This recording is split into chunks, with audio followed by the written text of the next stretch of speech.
Transferring wealth successfully starts with asking yourself questions that will give your family a better life now and for generations to come. In this podcast, financial professionals John and Michael from Beech Financial Group guide you through eye-opening questions to help you discover the truth about your wealth. Now, on to the show. Hello and welcome to The Truth About Wealth with John and Michael Parise of Beech Financial Group. Gentlemen, it's good to be back with you. Yeah, it's always a pleasure, Eric. How you doing, Eric? I am doing fantastic. Michael, I'm excited. We have a return guest on the show, multiple-time guest, Tim O'Rourke. Tim, welcome back. Hey, Eric. Good to be back, man. Thanks. I didn't invite you, but the guys did. So, unfortunately, we had to invite him. He twisted my arm. I'm so glad that they did, guys. What are we talking about today? Though I'm going to be surprised by this. And we're going to talk a little bit wine, obviously. But if you remember the last podcast, Eric, we talked about certain regions. We talked about France and Italy. So today we're going to focus on Spain. And Tim was the one responsible in introducing me to Spanish wines way back when, because they're very cost effective, very high quality. And it's a region that most wine drinkers probably are not familiar with. But the quality of wine is outstanding, whether it's Spain to Portugal. Michael and I have been to both those countries, and the wine is spectacular. The local wines that we tried there, especially the white. So today we're going to focus on Spain. And Tim, I know you know your stuff, so I think we should just start with the country itself and how the wine started to grow there many, many, many years ago, and maybe just kick it off to you. Welcome, Tim. All right, thanks, guys. You know, Spain is one of those places that is not only, a great history, but intriguing how it all developed, because the Phoenicians actually settled there. I think it was around 2000, 1000 BC, somewhere in there. They're not sure exactly. History goes back 3,000 to 4,000 years before Christ was born, BC. And in the wines there are, a lot of them are indigenous, but as you know, and we've discussed before, they went over to France, like a lot of places, and brought back the varietals from there and developed them, because of the terroir from each of these wine areas is a very powerful influence on the grape varietals. So as it all developed over thousands of years, they made wine and in all over Spain. And if you look at Spain from a climate perspective, there's 7 kind of primary microclimates there. And so you've got a broad diversity of areas that you can grow wine, and altitude and soil and all kinds of things that have, obviously a big effect on it. You guys visited Portugal. I think you and Mike were there, right? Yeah. Yeah, I was in Spain without Michael, but we were together in Portugal, yes. Yeah, you were together up the Douro River. What a great ride that was. Right, exactly. And there's a lot of influence from that river actually in wine over the centuries. It's quite intriguing how that all fell into place. But if you remember, Portugal succeeded Spain, I think it was in the 1100s. I'm just doing this off the top of my head. And so Portugal kind of developed their own wines. And what happened is England, always had something going on with France politically back thousands of years ago. And so they basically stopped or didn't allow, the English didn't allow any wine to be imported from France, or tried to, tax it so you couldn't afford to bring it in. So they went to Spain, and Portugal became, as you know, with all their ports and fortified wines, they became very much entrenched in how do we get our wine, because now we got a big customer over in England. How do we get our wine over there? So they fortified it, which means they added alcohol to it, so it would make the trip across the ocean. And that's kind of how that all developed. And then more Spanish wines also, had to get to port, because a lot of the wine regions are in central Spain and northwestern Spain. So they had to truck it over there to the boats and get it over there to England. So when you look at that history of how it all kind of developed, it was one out of political and economic kind of necessities. And so Spain, they always, the English controlled the prices over there. So Spanish wines historically have always been very affordable compared to other regions like Bordeaux or Burgundy, things like that. So interesting past. But and I know that when we were there, and I know you'll get into the the regions and some of the wines. We were fascinated by the port conversation because I'm not a port wine lover, but boy, I'll tell you what, there's a lot of famous wineries over here that do a lot of port, so I'm sure you'll get into that. Yeah, and there's also a lot of Madeira. I mean, we could spend hours talking about just Portugal alone, just because of what they do and how they do it, and the different grapes. The grape varietals are completely different. A lot of them indigenous, to that region. But why don't we start with the white side of the fence, and then we'll go to the red. Okay. Michael and I really enjoyed the white wine from Portugal, and I as well from Spain. So you want to start there, and let's talk about that success of that white varietal. White wine in Spain, obviously, there's a whole different, kind of grape varietal that most people will never know what they are. A lot of them are Grenache Blanc, Tempranillo Blanc. Tempranillo is the main grape in all of Spain. I would say, my guesstimate is 70% of most of the wine there has some Tempranillo in it or some base of it. But you've got Malvasia, Grenache Blanc, like I said, Tempranillo Blanc, Maturana Blanc, Verdil Whole. Words are basically grape varietals that none of us have heard much. Viura is probably one of the most popular ones for that's blending. What we liked. Yeah, that was excellent. Yeah. It's very soft, if that's a good way to explain it. The white wine in Portugal was very smooth and soft and had a great finish. Do you find that to be true on most of their wines? Yeah, actually, a lot of it is, let's go back to the terroir for a second.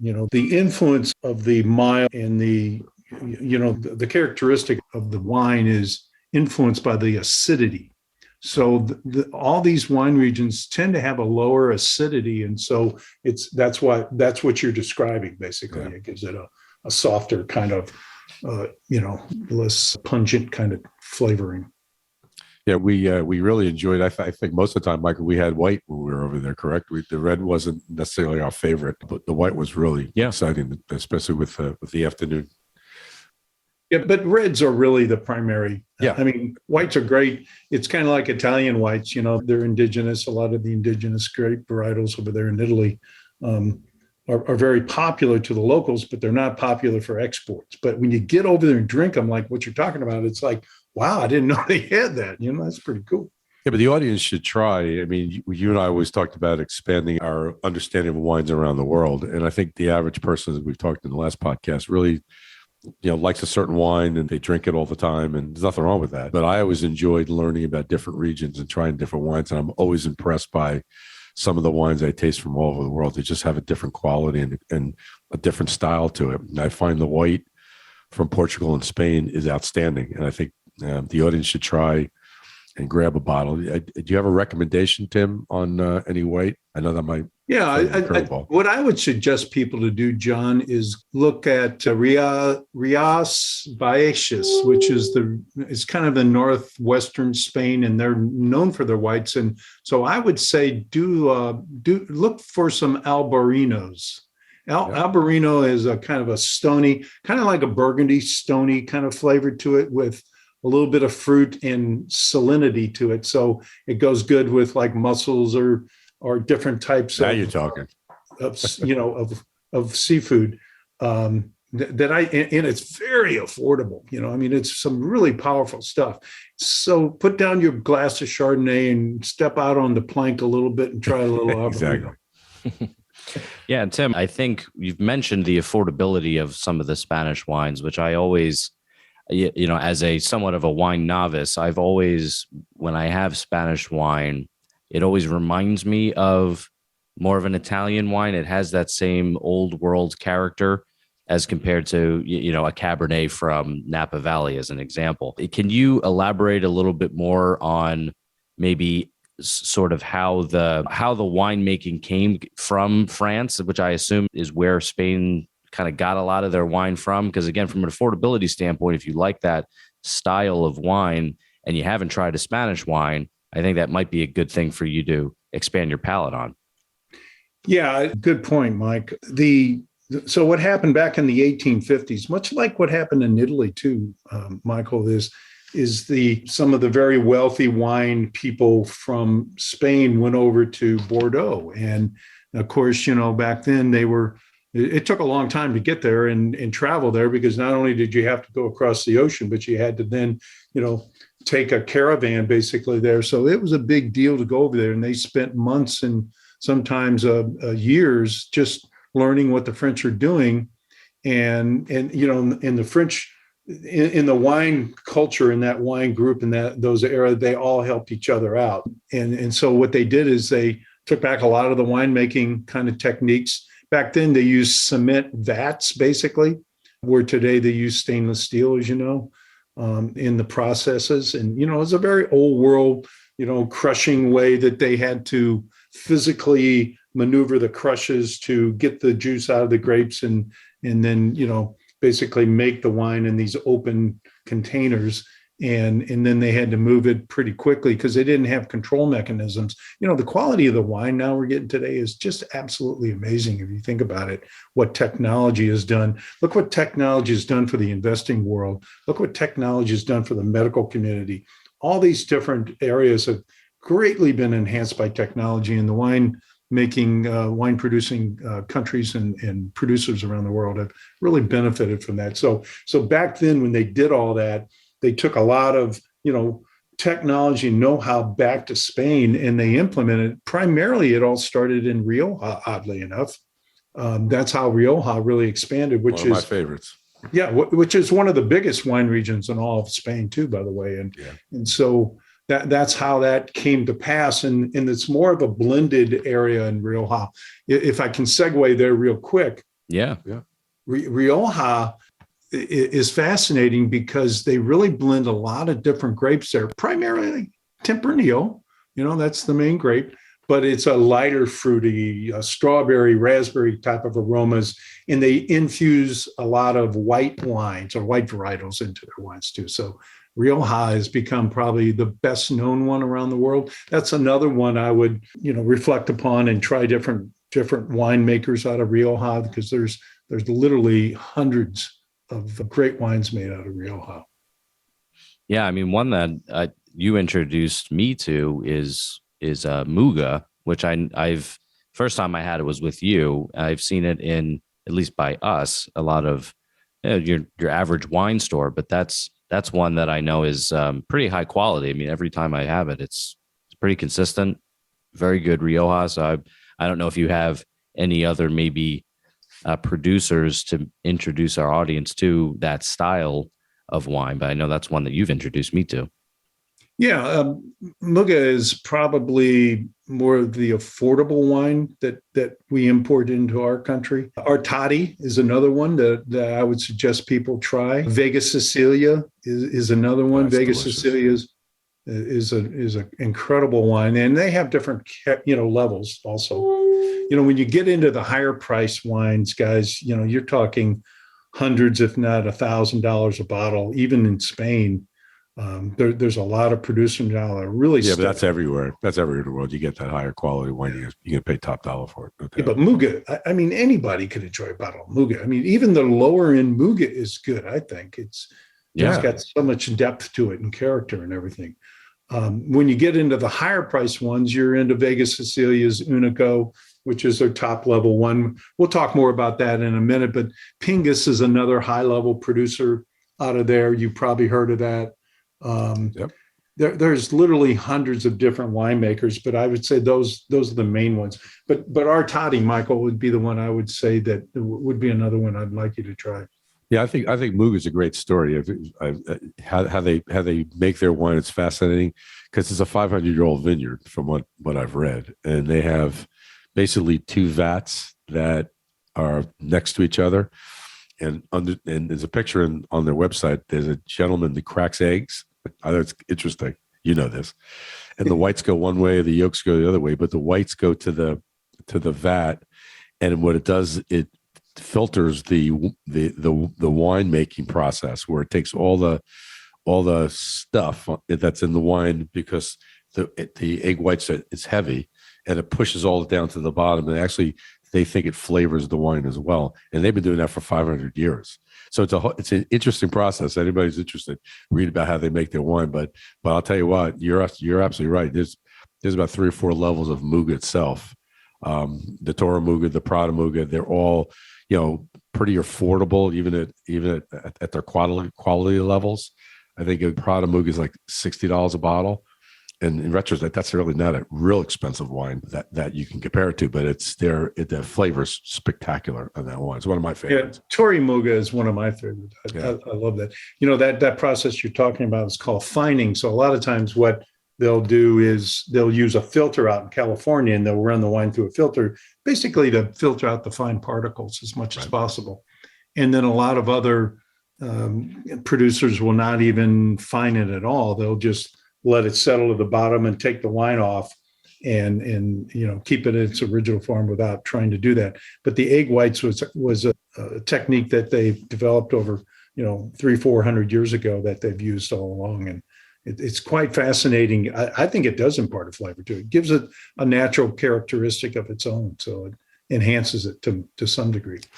But Rioja to me is that's the quintessential area. But my favorite is Ribera del Duero, and it's southwest of Rioja. It's a higher elevation. They make primarily red wines, mostly Tempranillo. I mean, I would say most of them are like 100%. That's where Vega Sicilia is and other great producers. But there's something about that altitude and the terroir there that are magical to me. I mean, you get that sweet cherry yet dry kind of finish, and it's a big wine, yet it's not overpowering, but it's still got all the tannins and structure, but low acidity. So you really get the fruit forward kind of flavor out of the wine. So if you go out and try one region, I know everybody's seen Rioja, but try some Ribera del Duero wines and producers that you can look up, on the internet and do a couple of searches and find some ones and try different ones that you like, maybe in your price point. But I would suggest Vega Sicilia from there. That's just one of my favorite wines that produce many, many levels, and you can get some very good quality red wine out of Vega Sicilia wines and Ribera del Duero. Yeah, one of my favorites also is Clio. You and I've had a bottle of that along the way. That's one of my favorite. That's more of a cab style, if I'm correct. Right. But it's a very, very good wine. Again, in a very, very good price range. So there are, to your point, there's a lot of good quality wines in Spain. There's a lot of them, so you have to do your research. But generally speaking, just as a country, it has wonderful wines. And if you're not familiar with Spain on the wine side, dare yourself, go out on the limb and try some different reds and whites. I think you'll be pleased. Tim, talk about pairing of the Spanish wines. You and I have always had interesting conversation about where certain wines fit with food. So where would you have a Tempranillo wine or a Rioja or some of these other quality wines? What would you pair them with food wise? I think they're so versatile, really, when you think about Tempranillo and its powerful, subtle, and sweet kind of flavor. I think it'd go with like chorizos and if you think about the food in various countries and then the wines, they tend to get the food around the wines. The wines tend, it's funny how the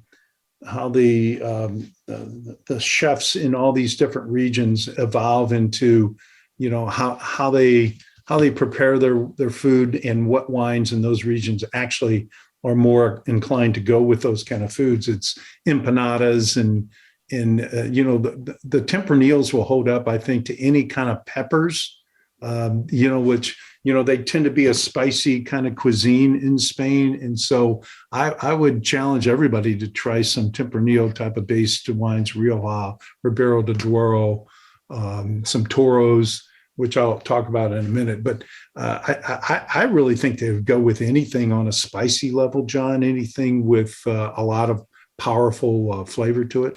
Yeah, remember my brother, the story with my brother, he was always a Pinot Grigio wine lover. He loved Pinot Grigio. And when I introduced him to red wine, he said, "I don't like red wine."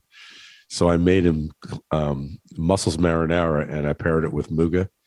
And he almost fell off the chair. Just the matching of to your conversation, to the spicy side, because that's what my Mussels marinara is a little bit spicy, and it just paired perfectly. He was never the same after that. As you know, now he has a pretty decent wine cellar, and he loves red wine. So it's an interesting story. He's never been the same for a long time. I know, that's true. Eric, I don't know about you, but I think we need to wrap this up as I'm getting a little hungry. Listening to all this. I'm waiting for the catering this to around come lunchtime. This is a bad decision. Hey, so let me just hit a couple other regions that I think the listeners should pay attention to. One is called Priorat.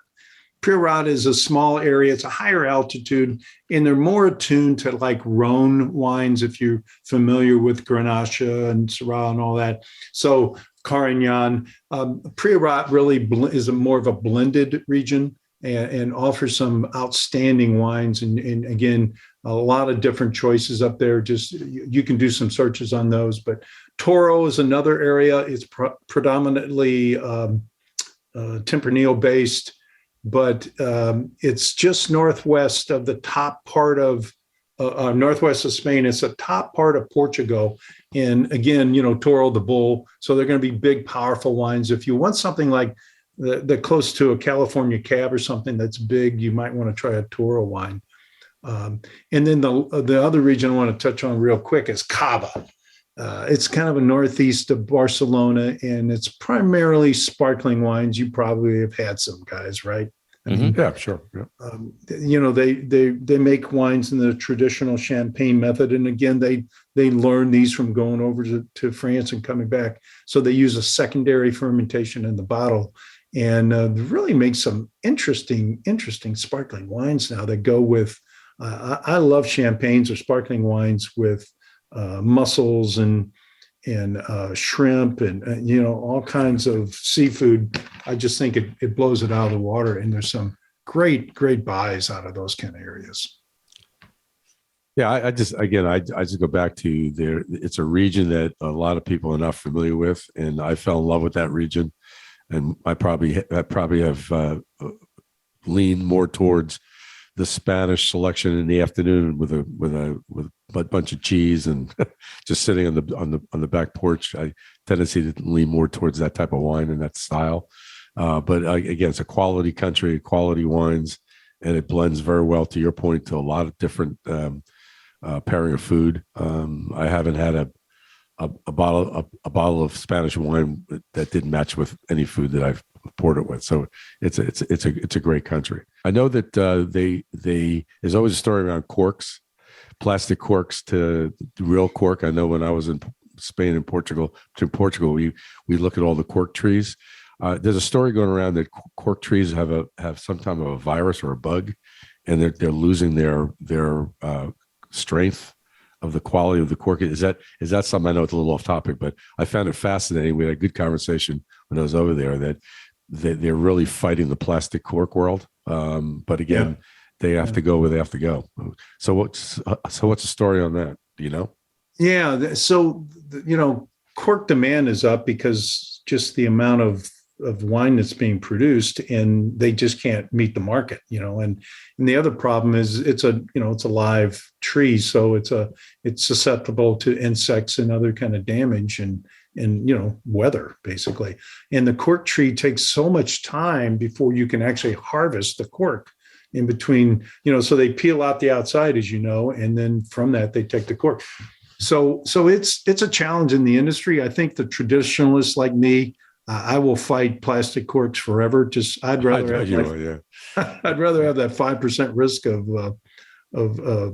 what is called the tainted wine, a corked wine, and it's not cork exactly. It's a TCA that gets on the cork itself in the winery, and it gives that wine a kind of a cardboard taste, and that's a problem. But I like the cork. I'm married to the cork. Way to go. Hey, Tim, real quick before we end today, I went to Porto with Michael and went to the port side of the house. And it was fascinating when you read about port wines and how they store them. We were, I think it was Taylor Port, Michael, I think it was. We went to their cellar, and they had these barrels of port wine that was there since the 1800s. I'm going, how can you do that? I mean, doesn't it go bad? Well, they were teaching us that port is stored in mahogany barrels, And mahogany doesn't change the flavor of the port itself, and it prolongs the quality of the wine forever. And the older it is, the more expensive it is. Am I correct, Tim? Yes. Yeah. Well, and all the alcohol, alcohol they put in that stuff. You can't drink a bottle of port like you can a bottle of Tempranillo. It'll humble you because you'll have a headache the next morning. You think you got the COVID or something. Yeah. No, it is much stronger. I remember when we went over there, it's typically an overnight flight from the East Coast where we are. So by the time we got there, that was the first thing that we did. I think as soon as we landed was go drink port. It was, I hadn't slept all night. Not a good idea on planes. So yeah, I was pretty exhausted, and then I had to go drink port, which is, hey, it could be worse, right? But that was the next day was a little bit of a challenge. Yeah, Tim, talk a little bit about the port wines, just a little bit, because I find them too sweet for me, but a lot of people like them. So to tell the audience a little bit about that. This is really a subject for another podcast, honestly, because there's so much goes into it. But again, back when Portugal succeeded from Spain, they, like I said earlier, they're trying to develop their own processes and ways of getting their product across the ocean. And so what they came up with was fortifying it, basically adding alcohol to it. And so you prolong the life of the wine that way. And so they could put it in the barrels, in the bottom of these ships and ship it over there. And Madeira, by the way, is probably one of the most interesting stories we'll get into another podcast. That back in the 1800s, all the aristocrats out of the U.S. actually, that's what the drink was, to show off your wealth, and that's how they are actually. When you hear about how they make Madeira, you just kind of spin your head around, going, "How did they think of that?" But it's a fortified wine, basically, that's heated up, and I've got a bottle of Madeira, a couple bottles in my cellar that are from the mid 1800s that are supposed to be spectacular. And, they're $1,000, $1,500 a bottle just for the baseline producers. The higher end ones go up much higher than that. But anyway, that whole region in Portugal and what developed there with port and Madeira and fortified wines. And now they're starting to make, Michael, I think you pointed it out last time we talked about this, was they're starting to make really good dry wines just to compete with, the Spanish and French and Italian wines. So yeah, that's interesting. So yeah, John, I find it intriguing how that all kind of came about when you talk about history, the different political influences, the economic influences, all these things develop, and you can almost draw a line, down a piece of paper and put all the kind of conditions that existed back then, and economically, politically, all the local kind of things that they were fighting and wars, and yet wine succeeded everything. It always amazed me how the financial side of it too, actually just kept developing, and they found ways to get their product across to different countries all over the world. Amazing story. Hey, Tim, listen, this is great today. We're running a little short on time. Going around the world with you with wines is always a fascinating conversation. I look forward to our next podcast to enjoy another country and their quality of wines. Maybe we'll talk a little bit about Australia next time, or